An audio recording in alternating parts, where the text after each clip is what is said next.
Hello everyone and welcome back to the finals of the Riga FIDE Grand Prix 2019. We already checked out two classical games, so Mamedyarov won the first one, then Maxim equalized, and then something very interesting happened.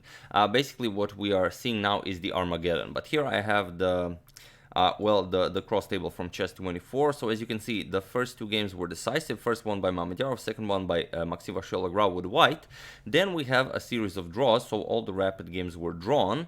And then in the blitz section, first Mamedyarov won a game with black, as you can see, and then all he needed was a draw, basically with the white pieces. And then Maxim Vachier-Lagrave again equalized by winning with black in blitz. So this is game 9 of their of the final, and it's an Armageddon. So Maxim Vachier-Lagrave has white in the Armageddon. Mamedyarov chose to be black. I don't know why he gets to choose. Not really sure. But he chose to be black, which means that Maxim gets 5 minutes on the clock. Mamedyarov gets 4 minutes on the clock, and Maxim has to win. Mamedyarov is, happy with a draw. As with a draw, he wins the matchup. So here we have a nice photo of the two of them meeting before the game. There we have a nice handshake. It's not this game. I don't have a photo of the Armageddon yet, but we do have this one. So you can see it's a bit of an awkward handshake. Maxim leaning forward a bit much. Mamedyarov still didn't fully reach the table, and you can see the water bottles are there on the table, so they are prepared to have a long day ahead of them. So without further ado, sorry about that, let's check out the game. Maxim with the white pieces opens with knight to f3. We have knight to f6, the red is on the board, g3, g6, and both players fianchetto their bishops on the king's side. We have c4, castles by Mamedyarov, and now d4. And with the d6 we transpose into the king's Indian defense. We have castles by Maxim, and now knight b to d7. Knight to c3, with e5 now, and queen to c2. We have a trade in the center, pawn captures, knight captures, and now rook to e8. And here rook to d1. We have a6 by black, preparing rook b8 and b5. b3, Maxim prepares to fianchetto the light square bishop. Rook to b8, getting the rook out of this, long diagonal. And now bishop to b2, and knight to e5 by Mamedyarov. So what do you play here? Here Maxim saw a very nice idea, and he played c5. It's not that Mamedyarov missed this. This move has been played before, but it's maybe an unpleasant move to meet, in an Armageddon game where the winning of the Grand Prix depends on it. So here, of course, if you capture, knight c6 just wins the queen. The queen has nowhere to go. The knight controls the e7 square, and you would have to give up some pieces for the queen. For example, knight captures, rook captures, knight captures, and, you would get some material back, but it would not be enough. So after c5, with d5 by Mamedyarov, and now comes h3. There are two games in the database where e4 was played, by Maxim, but Maxim plays h3. It is a new move, so already as of move 14 we have a completely new game.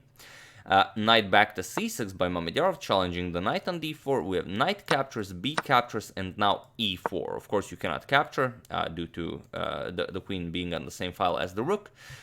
Bishop to e6 now, defending the d5 pawn. We have a double capture here, and now queen to d2.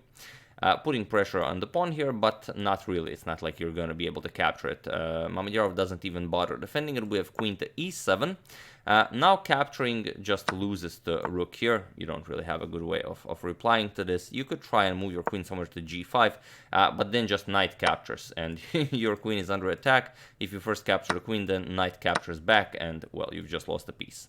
So after queen e7, we have rook 8 to c1 by Maxim, and now rook b to d8. Again, putting the rook on this very nice file that the queen occupies. We have rook to e1, white does the same now, and queen back to d7. Attacking the h3 pawn, so king to h2, defending it, and now h5. Mamedyarov ready to push h4, and now knight to e2. It would be great if this knight could get to the d4 square. From d4 it would control c6, also pressure the bishop here, so you would really enjoy pushing c6 here, but first bishop to f5. And now knight to d4 can be met with knight to e4. Black knight coming to e4 could also be a problem for white. So we have after bishop to f5, first we have c6 by white, attacking the queen, and now comes queen to d6. no idea. I'm constantly thinking how black should play c6, and then I try to play, you know, 2 moves with black, but okay. Queen to f4 now. Here, Maxim offers to trade queens and go into the endgame, where he will have this, well, quite advanced pawn on c6, but it's not a passed pawn, whereas Mamedyarov has a passed d pawn. But okay, Mamedyarov trades with queen captures, knight captures, and now d4. He already has a rook behind a passed pawn, so of course he wants to start pushing his passed pawn. Maxim trades a pair of rooks with rook captures. Now, sorry, the rook has to keep an eye on the d4 pawn here, so knight captures, and now rook to d1. Just defending against the pawn, and now h4. And here, if you accept the pawn on h4, it's not really, you know, not really a great pawn. Your pawns are doubled here on the h file. Black can play rook c2, just attack the rook, and after rook to d2, bishop e5 is really strong. So what do you play here? King to g3, now bishop b1, and it's just a very ugly position to be in for white.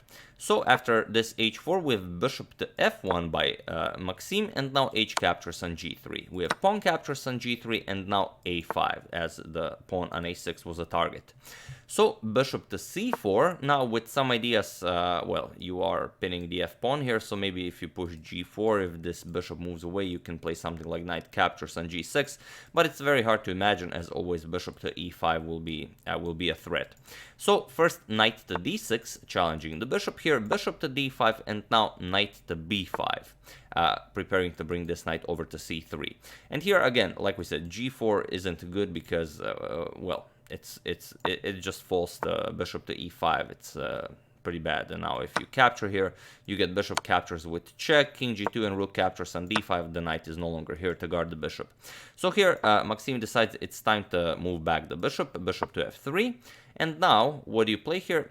Here, rook to d6 was played, which is, you know, a nice move, but there was a better one. Bishop to c2 is super strong here, because after rook to d2, then you play d3, challenge the bishop on b2, and after this trade, you would have this nice position where the rook is pretty much helpless to stop anything here. Knight to a3 is coming, followed by knight to b1. You're just gonna kick away the rook and then push your d pawn to victory. But you know, this is Armageddon. Both players are very much looking not to spend too much time on each move. So rook to d6 first, and now rook to d2. Not allowing bishop to c2 to come with a threat, with bishop to e5 now, so not even allowing g4, and now knight to d3. With bishop captures on d3, now Mamedyarov parts with his bishop pair. We have rook captures, and now knight to c3. And now this trade here is possible. For example, if bishop captures, pawn captures, rook captures, bishop captures, and bishop d1, preventing pawn to c2. Yes, you do have an endgame 5 pawns each with bishops of opposite color, and you know, Maxim can draw this no problem. But if he draws the game, then Mamedyarov wins the Grand Prix. So he cannot afford to play something like this. So we have a4. He still has to look for his chances and try and win this. We have knight to d5 by Mamedyarov, and now bishop to a3, challenging the rook here. The rook has to keep, you know, an eye on the knight here, so rook to d8, and now bishop to c5, threatening to win the pawn here, but now knight to e3. We have king to g1. The idea is knight to f1 check, followed by knight captures on g3. So king to g1, stopping knight to f1 check, and now just f5. Mamedyarov is very happy with his position. He doesn't even have to push or anything. He's just happy with a draw. So, you know, if Maxim does nothing, you know, he's very happy with it. And, you know, it's already move 39, and he caught up with time. Maxim is lower on the clock, as it's in pretty much equal position. He's the one who has to keep looking for chances for some secret win, and you know, time just the clock keeps ticking away. And also, you know, it's definitely not a pleasant position to be in. Since this is move 39, there is no increment here or no delay, but as of move 60, players do get increments. So what Maxim really should try and do, survive until move 60 without, you know, overcommitting to something, and then maybe, you know, shift his pieces around while getting the increment, and then maybe trying to find some sort of a win. So king to f2, and now king to f7. Mamedyarov also starts bringing his king into the game. and now b4. Mamedyarov decides to create Maxim decides to create a passed pawn here. We have pawn captures, bishop captures, and now you do have the passed a pawn. With rook to b8, Mamedyarov now wants to get his rook behind the passed pawn, which is something you always want to do. Bishop to e1, and now rook to b1, preparing rook to a1. With a5, the pawn is now nicely protected by the bishop, but still rook to a1, not allowing this pawn to start marching forward. With rook to b3, and now comes rook to a2 check. With bishop to e2, and now knight to d5. King to f3, unpinning, but now king to f6. And here we have g4. Challenging this pawn here. Mamedyarov doesn't mind with pawn captures, h captures, and now rook to a1, attacking the bishop here. And here, yes, bishop to d2 would be best here for white, as you do have to keep an eye on this a5 pawn here. But Maxim very low on time, he just played bishop to h4 check. Mamedyarov blocked, and now you can no longer regain control of your precious a5 passed pawn. So he played bishop to f2, and now Mamedyarov just captured it. He checked if there were any tricks, but there weren't any tricks, so just rook captures on a5. Now Mamedyarov is up a pawn, and well, Maxim still has to try and win this game. We have rook to b8. Now rook to a3 check, king to e4, and now knight to c3 check. With king to d3, and here you could even go... Here Mamedyarov played knight d5 with a discovered check, but he can also try knight d1 check, which picks up the bishop on f2. You don't really win a piece, because after king c4 captures, you get rook to f8 check, winning it back. For example, rook captures on f2, and it's still winning for black, but you know, you don't want to overspend time trying to look for anything here. But rook c3 check, king b4, and now d3 will be very strong after the bishop moves, king d5, and so on. But like I said, you know, every second is precious. So knight to d5 with check, king to c4, and now knight to b6 with check. We have king to b5, and now d3 finally. With bishop to d1, and now rook to a1, just attacking the bishop here. And here bishop captures on b6 was played. Much stronger was bishop to f3, and then after d2, now you trade bishop captures, c captures, and rook to d8. You prevent the pawn from queening, but still this will yield nothing more than a draw probably. After, let's say, rook b1 check, you have to keep an eye on the b6 pawn, king a6, now bishop to f4 guarding the pawn, and it's still 3 pawns to 2. Like I said, Maxim can grab a draw, but he's not getting anything with a draw. So we have bishop captures on b6, c captures on b6, and now rook to f8 check. King to e7, and now rook to f1, defending the bishop here, but now king to d6.